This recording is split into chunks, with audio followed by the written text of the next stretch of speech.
All models of the Trailblazer come with factory tuned suspension from DVO. The Trailblazer has 3 different power levels. 750 watts is the base level, which is about 100 newton meters of torque. The next step up is 1200 watts. And then finally, if you want to go all out on the Trailblazer, we can go all the way up to 1600 watts, which is more than 2 electrical horsepower. And at that level, we're pushing about 140 newton meters, so it's quite powerful. The Trailblazer has 4 different battery options.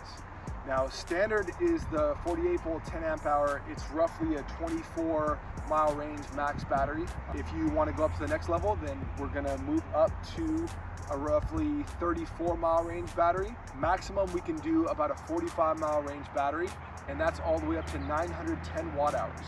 And finally, there is going to be a park battery option that's going to be new for 2023. And that's going to be a 5 amp hour. So that's what you're going to take when you want the bike as light as possible when you go to Snow Summit, Big Bear, Sky Park, stuff like that. The Magic Bike.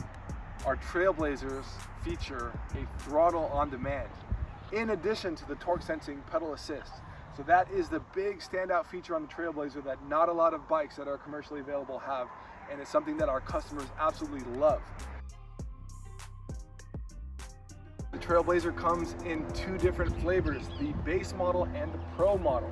Now, the base model features very high quality components, and it's a much higher build spec than most off-the-shelf electric bikes. The Pro, on the other hand, is the best of the best. So you're going to have the lightest and strongest components, and it's for the rider that really wants to extract every last ounce of performance out of the platform.